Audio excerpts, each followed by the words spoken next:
I had just landed in China, completely exhausted, running on almost no sleep. And somehow I found myself meeting a guy in Guangzhou who I'd only talked to online. We followed him through these really narrow streets, not really knowing where we were going. And then suddenly we're in his apartment, meeting his dog. What's the name? I mean, it's dumpling. And that's where things got a little unexpected. He told us he had planned to leave for the holidays. I guess we're gonna become dog sitters. So now we're standing there in his apartment with his dog, and we had to take care of her for the next few days, without knowing when he'll be coming back. We're gonna go for a walk? How do you say walk in Cantonese? You're probably wondering what this story is about. And let me tell you, it is more than just being a dog sitter and walking a dog. Over the next few days, I realized this story had a lot less to do with dog sitting and a lot more to do with trust, connection, and what travel can feel like when you stop experiencing a place as a tourist. She was very hesitant just now before leaving. I guess she doesn't really trust us yet, but we took her out and she started with one step when she needed cuddles, she needed scratches constantly, and now she's unstoppable. She just keeps going and keeps walking.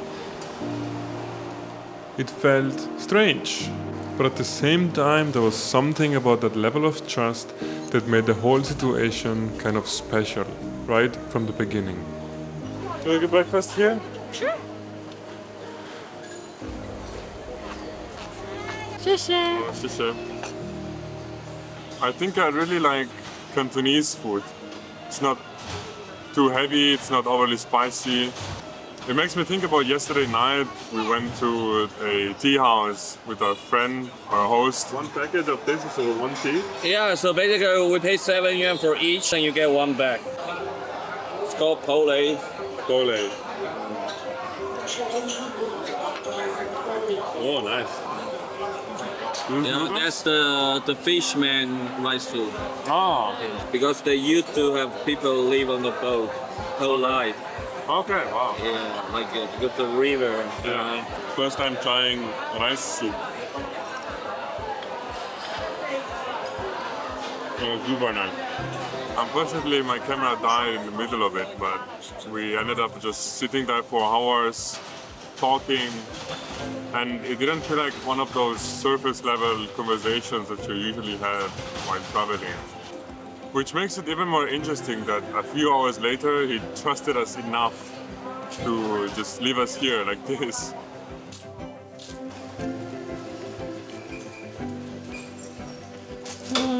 Back home? We're back at the house since she looked tired after her walk, and we decided to just relax a bit. And I realized that I wouldn't have ever seen these parts of Guangzhou if it wasn't for our friend that decided to host us. I have to admit, the start was a bit turbulent. I wasn't sure this was gonna work out. We just made it to China and I'm extremely tired. It's 6 a.m. now, 6:30. I really hope the guy exists and the house exists because the communication has been very choppy. He wouldn't answer for 2 days and then answer with not really great. We had to wait for hours for an answer. We were about to just call it off and book a hotel. The guy still hasn't answered. We're gonna get there in 20 minutes. I really don't want to wait because I want to sleep. We'll have to wait outside in the rain. He had told us to meet him at a McDonald's in the middle of the city. There's the McDonald's. No guy though. You thought he would be waiting with flowers outside the door? Yeah, with flowers and hamburgers from McDonald's. Oh, he just got it. He got the message. No answer? 3 hours later. Hey, buongiorno. Oh, hi. Sorry. Hi, nice to meet you. But then luckily he answered. And on the way here we saw so much life. Clothes hanging everywhere, people walking, puppies. Honestly, it feels like a village in a mega city. Before leaving to his hometown, he managed to give us a tour and showed us how old this place actually is. And this is the guy that they found the well. Yeah. He built a well. He built the well, okay. It's weird to think about the fact that they built it so tight that there's almost no sunlight coming through. And I think it's so fascinating how there's so much life hidden in these alleyways that most of us would never even see. I feel like we all rush from side to side and barely see anything other than some big known places. One of my favorite parts of telling these stories is giving them color. Literally. Color is what makes people feel something.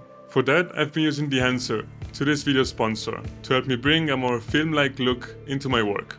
It's a color grading plugin that emulates real film stocks and all those little details that make your digital footage look more organic and cinematic. Grain, bloom, halation, while also making my workflow much easier and faster.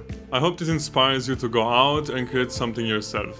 And if you want to try Dehancer, you can use my code GAP10 for a special discount. Big thank you to Dehancer for helping me bring this story to life, and to understand what made this one so special to me, I need to tell you what happened next.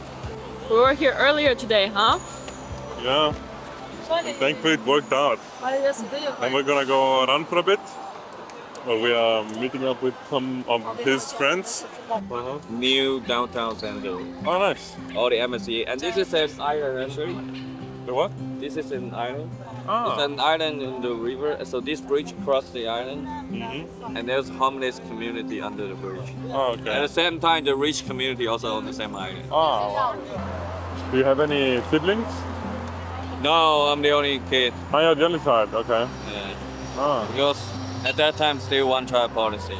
Ah, okay. So if they have 2 kids, they will lose their job. Oh, okay.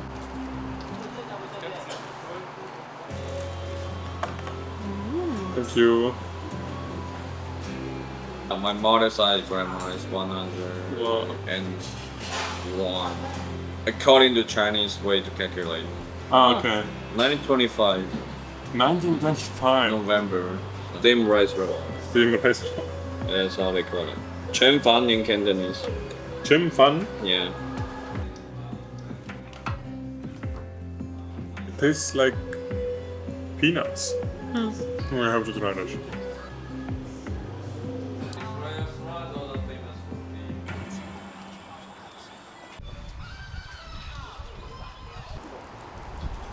There are so many people here. It's kind of crazy.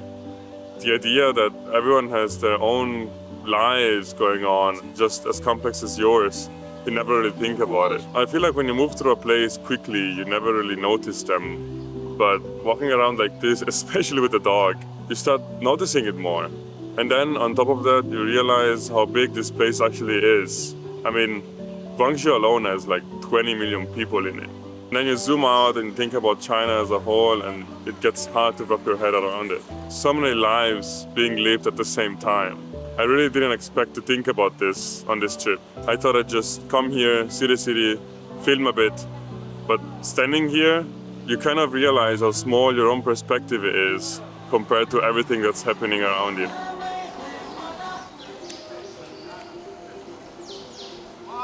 She's going to get a coffee.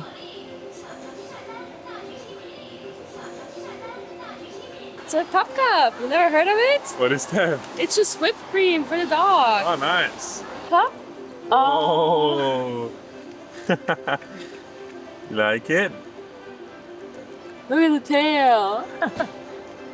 Whipped cream. Cream. Another one. Oh, 你好。你好。鲜奶油，beautiful，谢谢。就是你们美国运这只狗过来嘛，谁个？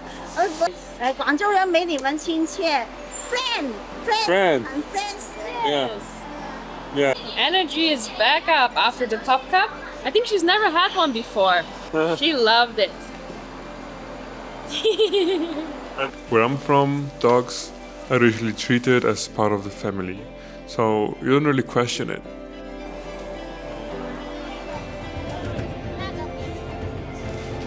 But here it feels a bit more mixed.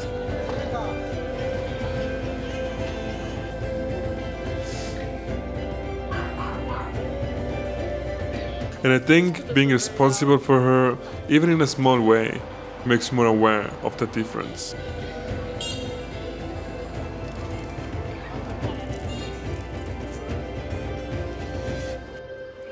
Sit. Sit. Oh my god. I'm not turning her into an English dog. Yeah. Not Chinese I anymore. think she's hooked on the Pup Cup. At some point, we left Dumpling at home to rest and went out to explore a bit more. This experience felt very different than how I usually experience big cities. It didn't feel as distant or impersonal, and I think that's because for a moment we were part of someone's everyday life.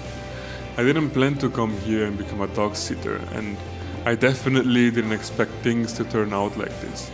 But looking back, that's exactly what made it meaningful, because the real story was in everything that happened in between. Alright, let's go home and feed her. Yeah.